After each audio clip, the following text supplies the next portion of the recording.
नमस्कार मित्रांनो, मी मच्छिंद्र टिंगरे। काल आपण पावसाच्या संपूर्ण अपडेट दिलेला आहे। अनेक ठिकाणी पूर परिस्थिती निर्माण झालेली होती, मात्र त्याच वेळेस बारामती तालुक्यातल्या पिंपळी लिमटेक हा जो परिसर आहे याच्यामध्ये नीरा डावा कॅनल जो आहे तो फुटला।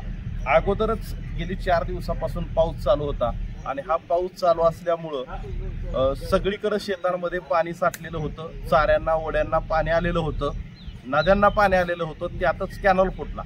त्याच्यामुळं कॅनलचा जो ओव्हरफ्लो आहे तो लोकांच्या शेतामध्ये शिरला आणि अनेक ठिकाणी अनेक शेतकऱ्यांचं अनेक नागरिकांचं नुकसान झालंय। अनेकांच्या घरात पाणी शिरलं, अनेकांच्या भिंती पडल्या, लोकांना रात्रीचा त्यांचा प्रपंच घेऊन बाहेर पडावं लागलं। मात्र बारामती तालुक्यातल्याच इथं ढेकळवाडी काटेवाडीच्या जवळ असलेलाच एक खत्ताळपट्टा नावाचा जो एरिया आहे, इथे एक तरुण शेतकरी आहेत ते माझ्याबरोबर।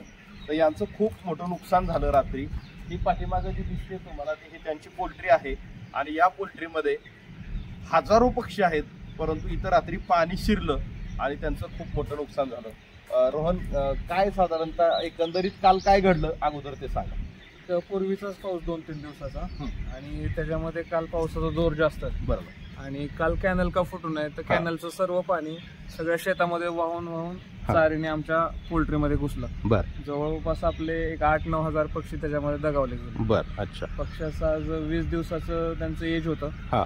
जवळपास 9 ते 10 लाखापर्यंत आपलं आता नुकसान झालं। शेतकरी खरं तर अलीकडच्या काळात आपल्याला माहिती आहे की आसमानी सुलतानी संकट येत असतात। तुम्ही तर तरुण शेतकरी आहात, शेतीकडे एकतर तरुणाई वळत आहे, परंतु अशी ज्यावेळेस नुकसान होतात त्यावेळेस आता हे तर नैसर्गिक आपत्ती आहे, पाठीमागं पण तुमच्या अशाच पद्धतीने काही नुकसान झालं होतं। पण मला असं म्हणायचं की तरुण शेतकरी ज्यावेळेस शेतीकडे वळतो आणि असे नुकसान होतात त्यावेळेस काय मानसिकता होती? उमेद संपून बसते। अच्छा। म्हणजे करायची मानसिकता संपून गेलेली असते त्यावेळेस। पाचच्या वेळेसच गेली होती, पण सर्वांनी धीर देऊन आम्हाला केलं उभं। परत दुसऱ्या महिन्यात हाच धोका। अच्छा। म्हणजे कधी कधी वाटतं ते MIDC डबा घेऊन गेलेलं का आम्हाला परवडलं शेती करण्यापेक्षा। अच्छा। नाही, पाठीमागं पण तुमचं खूप मोठं नुकसान झालं। त्यावेळेस काय झालं होतं? त्यावेळेस शॉर्ट सर्किट झालं। त्यावेळेस 12,000 पक्षी मेले जायला आलेले। जवळपास 22-23 लाखाचं नुकसान झालं होतं 15 फेब्रुवारी रोजी। अच्छा। त्यातच आता हा दुसरा दणका। बर। मला सांगा रोहन, आजूबाजूच्या परिसरामध्ये काय स्थिती होती साधारणतः काल? स्थिती म्हणजे काही दिसतच नव्हतं, फक्त पाणी, चौभवत पाणी होतं, बाकी काहीच नाही। अच्छा। काल पाणी रात्री ओसरलं थोडस, त्यानंतर शेतकरी यायला लागले। रस्ते खचले सगळीकडचे आणि काल आपल्या डीपीला पण पाणी लागलं, त्याच्यामुळे काल दिवसभर लाईट बंद होती। अच्छा।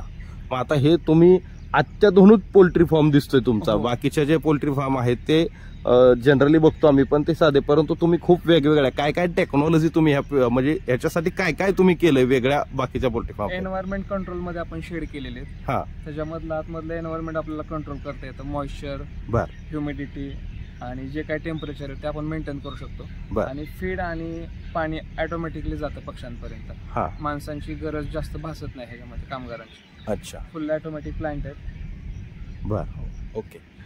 आपण बघतोय की एकंदरीत आता ह्या सगळ्या परिसरामध्ये काय काय नुकसान झालेलं दिसून येत आहे? सगळ्या परिसरामध्ये आता आपलं पोल्ट्रीचं, बाकीच्यांचं शेतीचं नुकसान आहे। ऊस क्षेत्राला जास्त नुकसान नाही पोचलं, पण जे काय बारकी पीक आहेत त्या क्षेत्रांना फटका बसलेला आहे। आणि रस्त्याचं खूप नुकसान झालेलं आहे। रस्ते सगळीकडे खचलेले आहेत। लोकांच्या विद्युत मोटरी देखील मोटरी वाहून गेल्या सगळ्यांच्या। होय ना? सगळ्यांच्या मोटरी वाहून गेल्या, ज्या चालीला ठेवलेल्या मोटरी होत्या त्या वाहून गेल्या आणि विहिरीतल्या पण मोटरी उंचवून बाहेर पडलेल्या। अच्छा। तर एकंदरीत आपण बघतोय मित्रांनो की सध्या ह्या ज्या सगळ्या गोष्टी आहेत आपल्याला पाहायला मिळतंय की नैसर्गिक आपत्तीला तोंड देऊन शेतकरी कसा तरी शेती करत असतो, मात्र त्यात अलीकडं तरुणाई शेतीमध्ये वेगवेगळे प्रयोग करत असते।